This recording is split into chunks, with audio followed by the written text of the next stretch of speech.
Olá, prezado estagiário do nosso curso de governança entre o Perry Center e a Escola Superior de Guerra do Brasil. Eu sou Luiz Bittencourt e esse é o comentário sobre a tarefa 2 que acabaram de responder.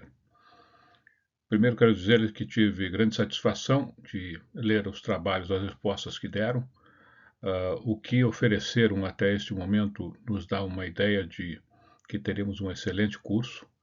Ótima oportunidade para intercâmbio também com os colegas e estamos então diante de uma oportunidade bastante interessante para todos nós.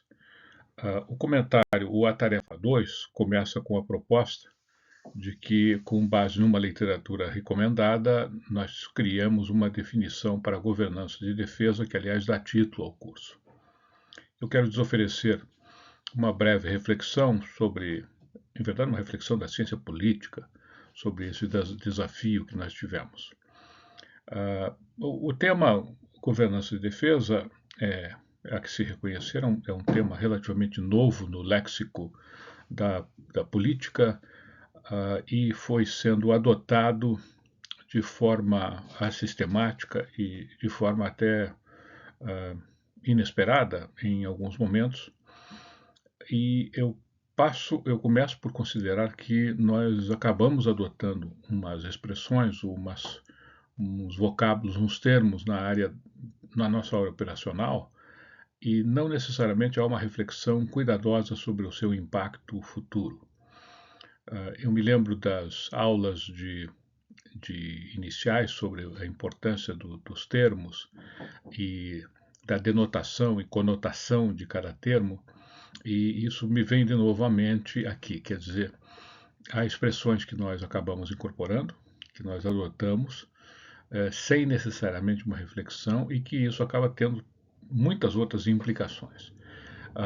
Todos sabem aqui, todos viveram um pouco a ideia de doutrina de segurança nacional, como isso se formou, e a ESG foi uma das sementes da formação dessa doutrina, como essa doutrina ganha expressão, impacto e reações, e foi duramente criticada depois, durante o período de governos militares, acabou se expandindo para todo o hemisfério praticamente, teve o seu relevo e depois foi altamente criticada, enfim, o conceito se perde para alguns países, principalmente nesse caminho da disputa das ideias. Então não deixamos de reconhecer isso. Mas é preciso também lembrarmos que por vezes nós adotamos e incorporamos um conceito como verdadeiro apenas porque alguém publicou e utilizou essa expressão antes, que é um pouco o caso do que nós vamos tratar aqui com essa discussão. Então, mais do que puramente ou meramente uma discussão sobre um conceito, que o trabalho que fizeram para conceituar governança em defesa, ou governança de defesa, como por vezes eu utilizo, isso é muito mais uma reflexão sobre a própria estrutura dos conceitos que estamos tentando avançar durante esse curso. E como o Jacinto já observou, e nós observamos aqui outras vezes, nós não temos uma doutrina firme, um manual doutrinário para dizer que o correto é isso, o correto é aquilo. O que nós temos é uma percepção de uma olhada ao redor e verificar a utilidade, então, desses conceitos, como podem ser utilizados, podem ter a sua aplicação na cultura política e, em particular, na cultura política brasileira, que é o que nos interessa durante esse curso. Vejam, por exemplo, nessa ideia de expressões que são adotadas, se nós pensarmos sobre o termo governança e governança de defesa, ou governança principalmente, antes de governança de defesa, como assinala um documento que eu vou me referir dentro em pouco, e a expressão relações cívico-militares, por exemplo, nada mais foram do que eufemismos simpáticos que foram utilizados no seu momento. Relações cívico-militares nada mais era do que uma expressão para não se referir a ditaduras militares que estavam em uso no hemisfério, particularmente no hemisfério, e as implicações que isso teve.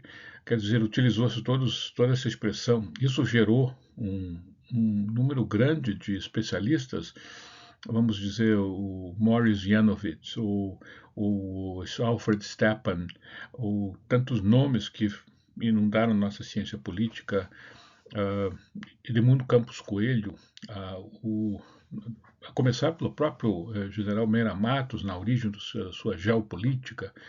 Quer dizer, são expressões que apareceram depois, durante o período da Guerra Fria, principalmente, acabam sendo substituídas ou utilizadas. Essa expressão relações cívico-militares nada mais é do que o que nós hoje estamos chamando de governança e defesa. Quer dizer, qual é a responsabilidade política que tem o Estado para administrar, para gerir, para conduzir a ação da defesa, as ações das instituições de defesa, e observando os limites, os parâmetros do ambiente democrático. Na verdade, é isso. O problema é que também há que se considerar que países da região, inclusive o Brasil, passaram por períodos de regime autoritário, de regime endurecido, e isso acaba afetando as narrativas que foram geradas a partir dessas discussões. Nós tentamos, tanto quanto possível, no ambiente acadêmico, sair dessa disputa puramente de narrativas e entrar no aspecto mais fundamental que nos interessa, como os fundamentos realmente desses conceitos ajudam a ter uma defesa mais ou menos eficiente, mais ou menos efetiva e consistente com os padrões da democracia, porque o país é um país democrático. Então, como é que isso na prática se exercita? A governança e defesa aí está no tópico 2 da nossa discussão, portanto é uma expressão recente no léxico político. Não há uma grande história, e quem começa a utilizar isso, como nós vimos numa das leituras, não como governança e defesa, mas a expressão governança, a palavra governança, o termo governança, diria Aristóteles, é utilizado pelo Banco Mundial nos 92, e aí já vem um eufemismo, e nós vamos ver daqui a pouco. A expressão segurança nacional, também há que se reconhecer, é relativamente nova, e ela ganha espaço no ambiente político, no ambiente também escolástico, o ambiente acadêmico ocidental, a partir dela ter sido utilizada na Lei de Segurança Nacional de 1947 nos Estados Unidos, e a partir daí isso se espreia pela região, e a utilização dessa expressão passa a ser corriqueira. Daí saltamos, e a ESG teve um papel importante nisso, para a definição de uma doutrina de segurança nacional. E essa doutrina teve o seu papel em criar uma visão unificada que permitiu ser vitoriosa durante um processo de conflito ideológico. Há que se reconhecer isso. Mas também é uma expressão relativamente nova no contexto da análise política e tem relação com a nossa ideia de governança, porém tem uma relação que é preciso ser considerada no caso brasileiro, de alguns outros países da América Latina em particular, de alguma forma que toca na visão, nas narrativas ideológicas que proliferaram na região, distorcendo de um lado e de outro. O que significa isso para nós, num curso de governança e defesa, é que temos que ter o cuidado de separar o joio do trigo. Quer dizer, estamos muito interessados em uma análise fria, cuidadosa, de fundamentos da ideia de governança, reconhecendo a identidade peculiar da defesa, das instituições de defesa, para garantir a segurança nacional de um país, em um universo que é tremendamente confuso hoje em dia. Então, como é que isso, na história brasileira, como é que isso se reflete em termos de conceitos e expressões fundamentais? E o que eu digo aqui, desde esse momento, é que o que nós temos neste curso é uma oportunidade extraordinária de debater todo um curso, um número de horas consistentes, para entender como é que essa ideia que estamos chamando de governança e defesa tem impacto operacional importante e forte para, inclusive, a realidade política atual de países da região e, particularmente, porque é o nosso interesse central, do Brasil.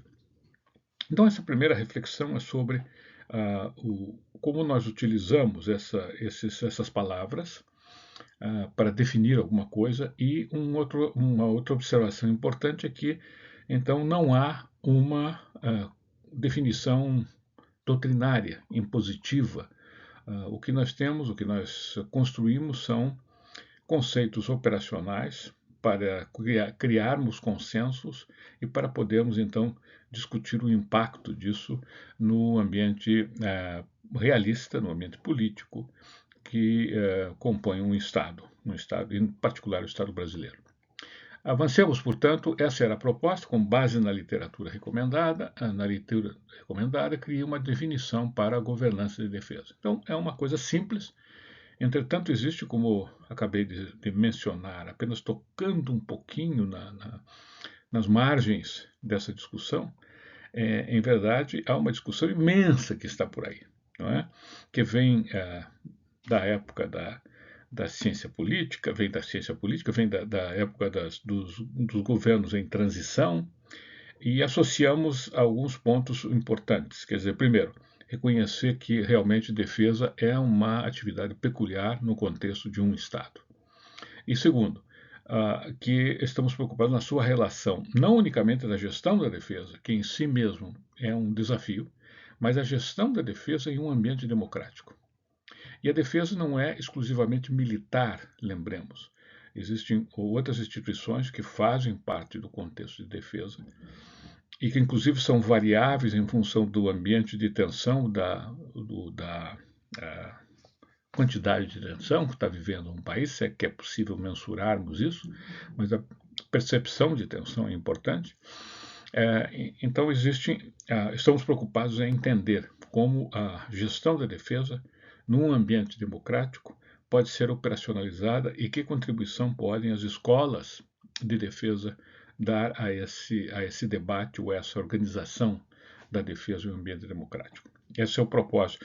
Percebam como uma questão simples, que é uma questão conceitual básica para nós, na verdade tem implicações e tem fundamentações que vêm por trás disso, que são extraordinariamente grandes e importantes.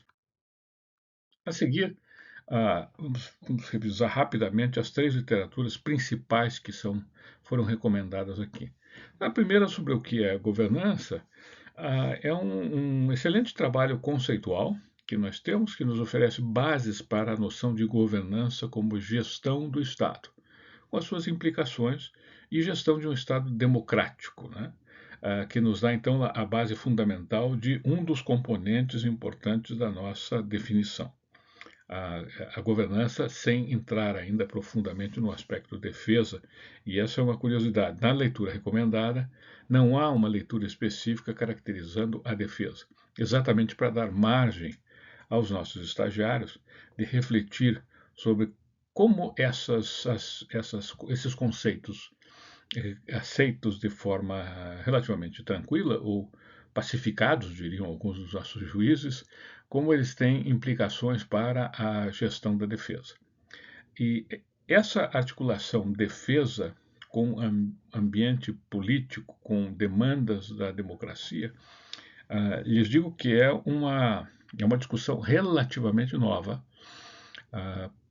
No caso dos Estados Unidos, ela aparece mais fortemente depois da Segunda Guerra Mundial, fortemente depois de alguns escândalos na área da inteligência, na área das definições da Guerra do Vietnã, e ela vai crescendo, cobranças muito fortes do setor político sobre a defesa norte-americana, e que até hoje existem aí fortemente. Agora, de novo, nós estamos num período de revisão desses conceitos, em função das determinações políticas de alto nível do país. O documento do meio é um documento interessante, que é o documento do Banco Mundial. Há 2 documentos interessantes, um publicado em 92, que está aí, há um outro que foi na sequência desse, que foi publicado em 94, e é um documento interessante porque ele cria toda uma linha de pensamento, de utilização do conceito de governança associada à integridade, à anticorrupção. Mas, de novo, chama a atenção que são eufemismos que nós utilizamos, chamar de governança para não chamar de anticorrupção. Chamar de. A palavra ou a expressão antiga antes dessa era good governance, ou seja, bom governo, que, particularmente na Inglaterra, se tornou muito popular, tratando com ex-colônias e assegurar que pudesse se criar estruturas mais ou menos democráticas, funcionais nesses países. E aqui o Banco Mundial agarra essas expressões e estava muito preocupado com a necessidade de empréstimos para os países da África e não queria utilizar a expressão corrupção, anticorrupção. Portanto, utilizaram-se esses eufemismos aí de chamar de governança, integridade, transparência, e isso então cristalizou toda uma maneira de pensamento sobre esse problema, do pensamento acadêmico do problema, inclusive, e o pensamento político. Então, no nosso curso nós contemplamos isso. A professora Karina, nossa colega, tornou-se uma especialista nessa visão e que seguramente é extremamente importante. Quer dizer, a visão de governança como anticorrupção, como integridade, é um elemento crítico também da nossa preocupação com governança. A diferença é que nós adotamos uma visão que incorpora isso, mas ela é mais ampla. Ela trata da gestão da defesa, das instituições de defesa em geral, não apenas as militares, mas que instrumentos nós temos que utilizar para poder avançar uma gestão adequada da defesa, quando ela é extremamente desafiada por um ambiente operacional que se transforma a cada momento, por um ambiente internacional que se tecnologicamente avança e nos torna mais vulneráveis, aparentemente, e como é que nós conseguimos ter, então, uma defesa que possa garantir uma sensação de segurança à nação, sem, entretanto, arranhar os princípios democráticos que são fundamentais.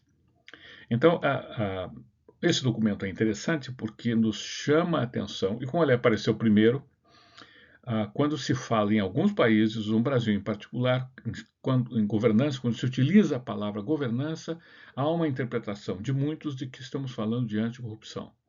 O que eu quero alertar aqui é que não é só isso. É mais do que isso, nossa interpretação, nossa utilização da palavra governança é mais ampla do que isso.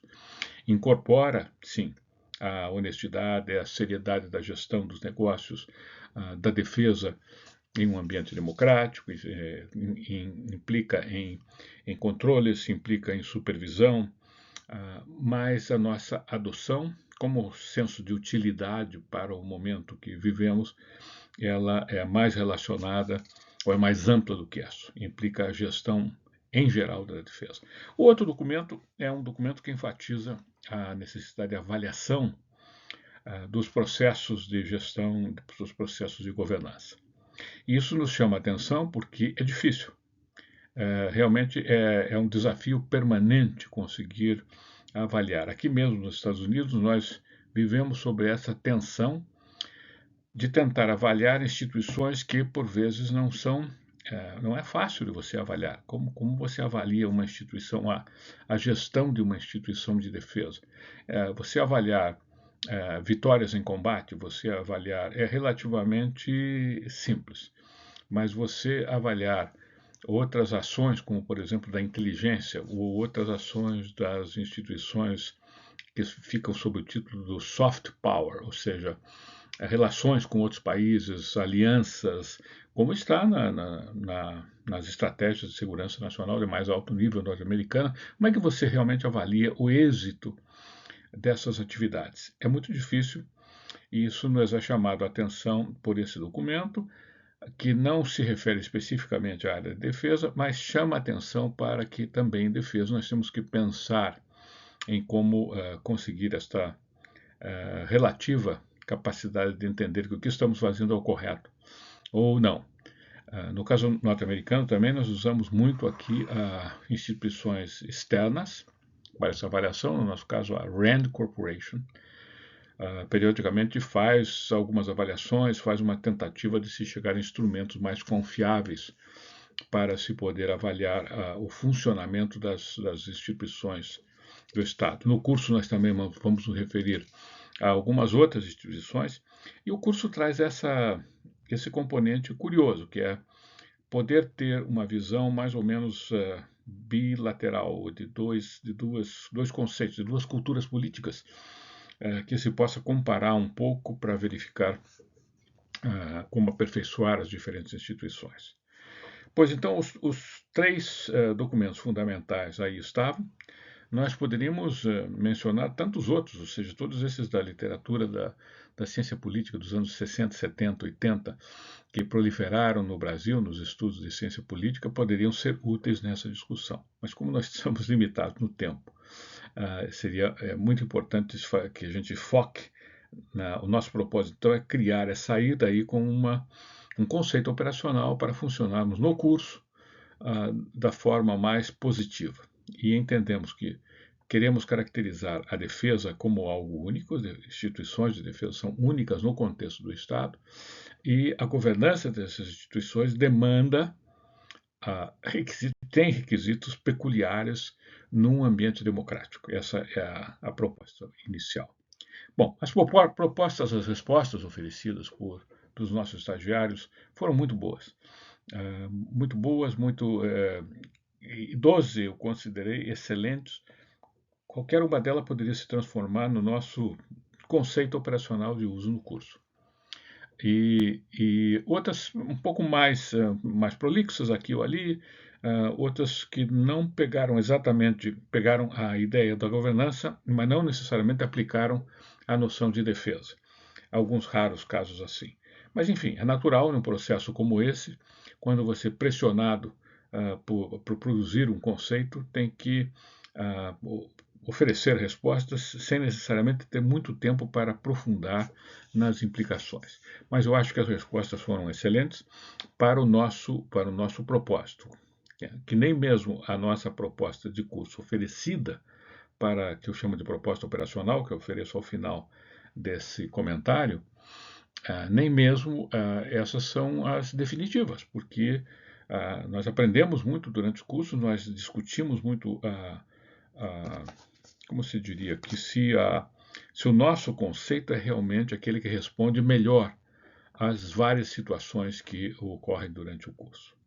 Então, veja, por que muito boas ou excelentes? Eu sempre considero que uma definição, seguindo a incrível visão aristotélica de definição, que é uma definição na visão aristotélica, e Aristóteles, que faz um estudo profundo sobre isso, nos explica que uma definição precisa encontrar o gênero próximo ao qual a coisa pertence, a coisa faz parte daquele gênero próximo, qual é a família de objetos ou de processos ou de métodos a qual o que nós estamos analisando ou tentando definir pertence.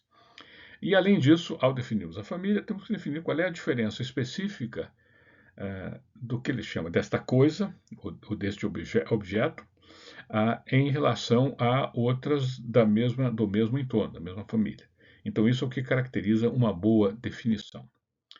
E, somente para revisar uma teoria da definição em 2 minutos, nos diz Aristóteles que uma definição é uma frase que indica a essência de uma coisa.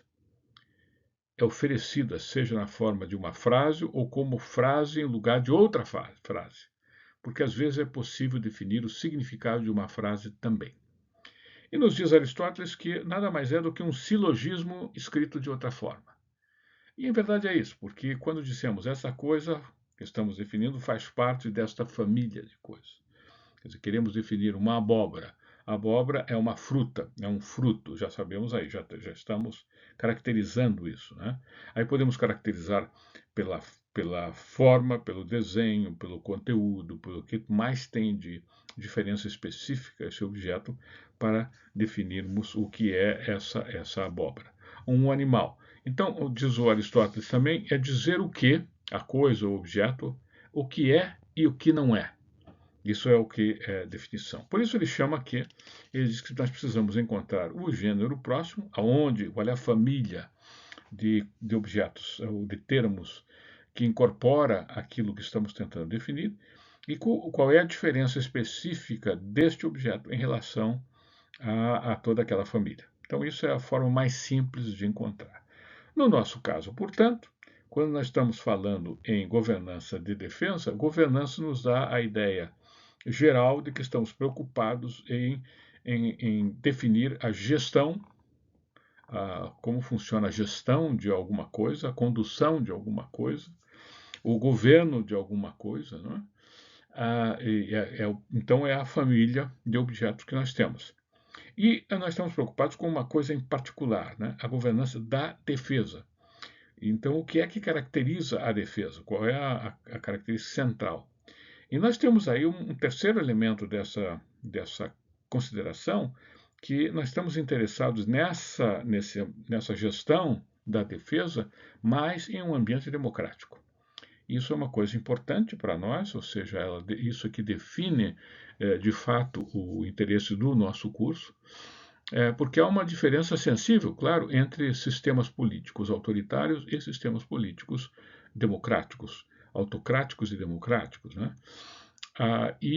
Nós estamos particularmente preocupados em como, num ambiente democrático, pode-se ter uma defesa efetiva, eficiente, quando entendemos que a defesa, por gerenciar, por ser autorizada a utilizar a violência, essa é uma característica weberiana, né, para aqueles que gostam da ciência política, se o Estado autoriza nas suas instituições a utilizarem violência, em que circunstâncias isso pode ser utilizado em respeito e, ao mesmo tempo, respeitando os princípios democráticos do país. Aí vamos a esse balanço que existe entre os mandatos que a sociedade dá a essas organizações, os limites que elas dão, e do outro lado, como se controla e como se supervisiona o exercício desses limites. É sempre um balanço equilibrado, é difícil de se equilibrar, mas é o que garante o funcionamento do sistema. E o ponto-chave que aí está, é claro, é porque essas organizações têm como parte definidora da sua ação o exercício da violência. Quer dizer, como se tem essas organizações mandadas pelo Estado, pagas pelo Estado, para exercitar a violência e, ao mesmo tempo, que essa violência não seja utilizada contra os princípios fundamentais da democracia e os direitos fundamentais dos cidadãos desse Estado. É uma equação complicada. Alguns exemplos das respostas muito interessantes que os nossos estagiários ofereceram. Então, por exemplo, governança nada mais é do que uma versão atual do bom governo. Conceito que vem da época, creio, medieval, um conjunto de práticas voltadas à realização de objetivos fundamentais do Estado, que encontram amparo na Constituição e nas políticas públicas elaboradas pelos governantes eleitos pelo povo. A governança em defesa, portanto, pode estar em consonância com princípios que regem a República Federativa do Brasil na ordem internacional. Bem assim, o restante da legislação e as políticas públicas pensadas para esse setor a partir da atuação integrada dos variados atores que compõem a sociedade. Eu diria que esse mesmo autor desta resposta, com um pouco mais de tempo, poderia encurtá-la e torná-la muito mais direta e objetiva. Mas a ideia central está aí. Quer dizer, nada mais é do que um bom governo. Isso requer uma outra definição, né? O que significa bom governo. Nós estamos falando aqui da gestão dos negócios do Estado, né? E ele caracteriza bem a governança, está preocupado com a governança na defesa. Quer dizer, haveria que também delimitar o que está sendo interpretado por defesa. Há toda uma discussão aí delicada para alguns países do que significa segurança nacional e defesa nacional. Mas isso vamos avançar mais adiante no curso, discutiremos isso.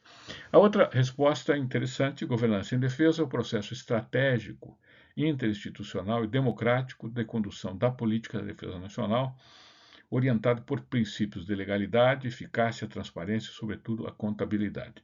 Então aí já está entrando também a preocupação com a anticorrupção, claramente.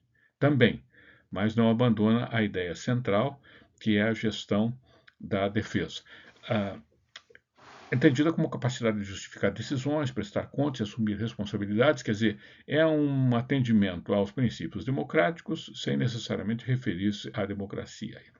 Governança em defesa deve ser tratada não apenas como gestão de meios, mas como compromisso com fins legítimos negociados com a sociedade e conduzidos com integridade. Então, está cobrindo praticamente tudo, o que demandaria, talvez seria uma discussão sobre se é ou não um processo estratégico, ou se é um processo mais político que estratégico. Isso tudo envolveria várias discussões para caracterizar. Se nós estamos preocupados com a definição democrática da política de defesa nacional, talvez haja uma consideração de que isso não seria necessariamente estratégico, mas implicaria em ações estratégicas a partir daí. Enfim, é uma outra discussão, mas percebam que esse conceito também resolveria as nossas intranquilidades fundamentais durante o curso. Outras respostas. Resposta oferecida. Seguem 3 ideias-chave sobre o tema integridade e transparência.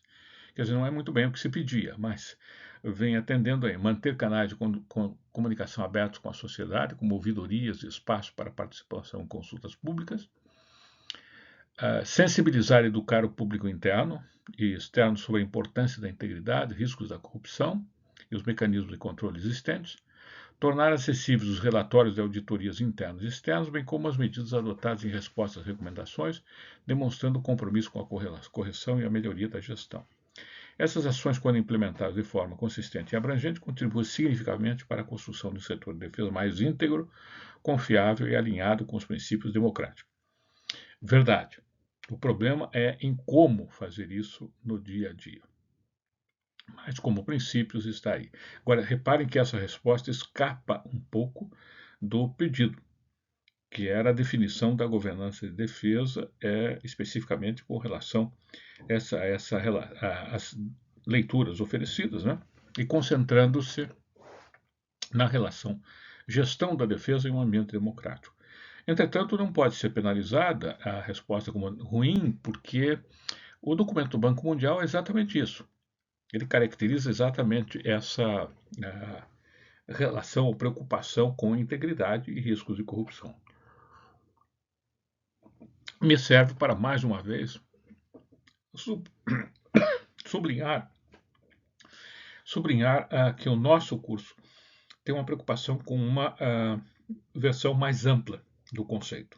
Como disse, não está errado, não é errado, não podemos considerar errada a interpretação da governança ligada puramente à integridade. Mas o que queremos dizer é que, para a utilidade no nosso curso, é importante essa visão mais abrangente. A outra, que aí está em violeta, é o modo como o poder é exercido e as decisões são tomadas na gestão dos recursos públicos para a defesa e a segurança nacional. Busca alinhar interesses da defesa com valores democráticos e objetivos nacionais. Inclui planejamento estratégico de longo prazo, base legal sólida, políticas eficazes, monitoramento, avaliação de resultados e ajustes. Frente às restrições orçamentárias, exige articulação política com o governo, transparência, controle social, cooperação com o setor privado e responsabilização militar são fundamentais.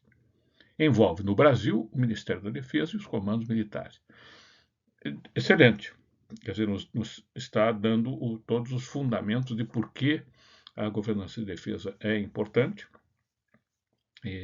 mesmo vital para a definição dos interesses da defesa. E podemos até simplificar isso dizendo o seguinte, olha, como, por exemplo, justificar perante a nação a necessidade de utilizar recursos, e é uma discussão que eu sei que está muito em pauta no Brasil hoje em dia, quantos recursos devem ser dedicados à defesa, quanto deve ser dedicado, por exemplo, para a produção de novos submarinos, novos caças, e não necessariamente a população entende essas necessidades. É preciso, então, que a defesa articule isso, explique isso, utilize de todos os seus recursos para poder criar, como ele disse, essa noção de que há uma percepção da sociedade como um todo, talvez através dos seus canais, como o Congresso Nacional, por exemplo, mas de que há necessidade de se ter esses instrumentos. E qual é o risco, qual é o custo de não se ter isso? Então, esse é um trabalho permanente de convencimento. Um país autoritário não tem, obviamente, esse tipo de preocupação, não precisa ter esse tipo de preocupação, porque o líder máximo vai definir o que quer, vai comprar o que quer e a nação é obrigada a aceitar isso. Mas não é o nosso propósito ter um país desse. E, finalmente, a nossa contribuição para o curso é essa simples definição que eu chamo de operacional, para facilitar as nossas discussões. Conjunto, e que é um pouco do que nós vimos anteriormente nas respostas que vários ofereceram.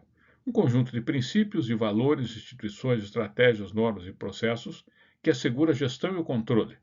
Esse é o gênero próximo, né? É a nossa família de conceitos que nós temos. Controle eficientes, eficazes e transparentes da defesa em um Estado democrático.